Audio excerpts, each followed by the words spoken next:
on Auntie Tay's YouTube channel, we are going to be making sublimation sidekicks. From big stuffed animals to itty bitty little pals, I'm going to show you how you can make these fun little sidekicks for you or your American Girl doll. So fire up those heat presses. Hey everyone, it's Sam from the Auntie Tay team, and you're watching The Sam Show. Let's go make some fun things. To start things off, we need our little sidekick PNG, and I'm going to take this raccoon and I'm going to print a full sheet as big as I can fit it. I have 8.5 by 11, and I'm going to do one reverse and one straight. And then for the American Girl doll size, it comes out to about 4 inches around the square. They'll be a little bit smaller than that, but that's just how I do those, and I do a front and back of each. So once I have it printed out, I cut around it so that I can sublimate with it. You don't have to cut it out if you don't want to. And then I'm using 100% polyester felt. I like to buy it by the bolt, and this particular stuff I got is really thick. It doesn't have to be really thick, but it's going to be a little bit more durable. So I'm going to line my design up and tape it on, and then I'm going to put it in my heat press.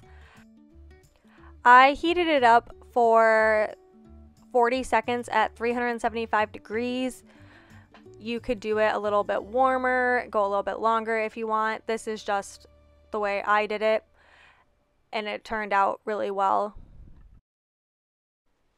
And I do this for both the big sidekick and the small sidekicks. Once it's done, I peel it off carefully, and then I'm going to cut them out. One thing you're going to want to be aware of before you're sublimating, especially if you're doing multiple on one sheet, is to make sure that there's enough space in between all of them. When you go to cut them out, allow at least a ½ inch seam allowance around all edges. It's just going to make sewing them together a lot easier. The best way I found to line them up perfectly on both sides is to find points on each of the character and put a pin through it and line it up on either side.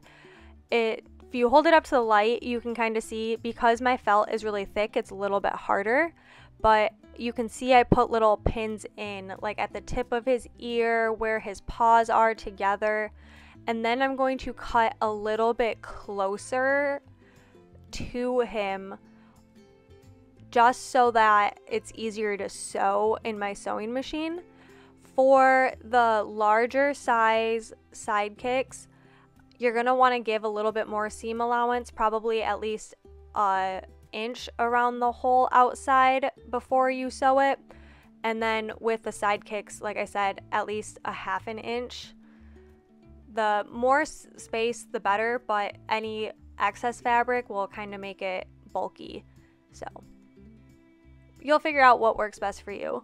And then using the Marvy erasable fabric marker, I am just going to freehand where I want the stitching to go. This is going to be my sewing guide. You can make it as detailed as you want. I have found that if you are a little bit more detailed with where your stitches go, your character turns out a little bit better. It's not so bulky and wompy, but I was trying to be consistent with about a ½ inch seam allowance around this whole character. And you don't have to do this. It's just a lot easier to follow a line than trying to guess. But when you are ready and everything is lined up perfectly, you're going to pin all the sides down so they don't move, and we are going to go sew in our sewing machine. Then you're going to just use a single stitch on top.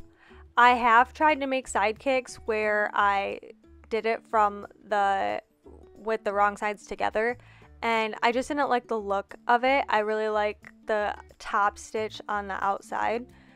So with my needle down, when I come to a certain point, I'll put my needle down and then I'll pivot my piece. And this is really how you get those sharp points, like around his whiskers and his ears.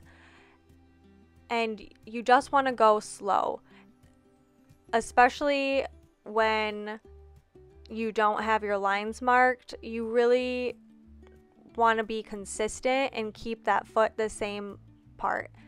If at any point you go too far with your piece, you can always just backstitch. It really isn't that noticeable.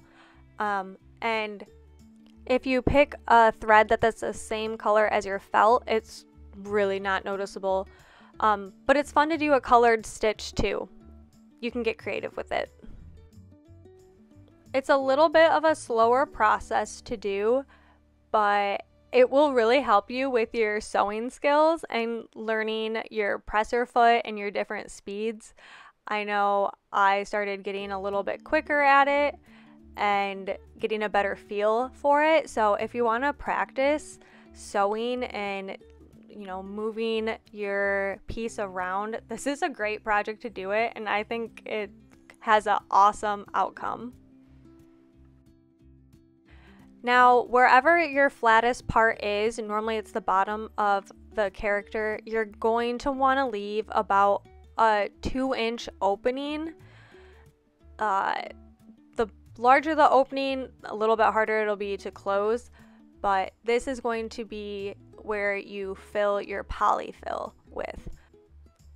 You can stuff it as much as you want. I like it to be a little bit firmer, but especially with the bigger characters, if you overstuff it, it kind of warps their shape. With the smaller ones, it's a little bit easier to not do that. But you're going to want to overstuff it up top and leave it empty on the bottom, so it's easier for you to sew that final gap. And the reason you want to leave like the bottom or the largest straight piece open is so that you can just do a simple straight stitch to match up the stitches at the bottom. It just makes it a lot easier than trying to go around a curve to close it. And when you're done, then you're going to try to shift around the stuffing back down a little bit farther so it's equal through the whole stuffed animal. With a good pair of fabric scissors, you're going to then trim about 1/8 of an inch for the American Girl doll sizes away from the seam. You can cut closer if you want. I just like the way it looks at this size. For the bigger stuffed animals, I think it looks a little bit better to do like 1/4 of an inch or 1/2 an inch away. It just looks more proportionate, but it's up to you on how close you want to trim it and how detailed you want to trim it. Here are our little characters. They are so cute and they're double-sided. If you don't want to do the back, you don't have to, but if you have, like a little bunny tail or something that you do on the back, I think that would be so adorable, and then you can dress your princesses with their sidekicks.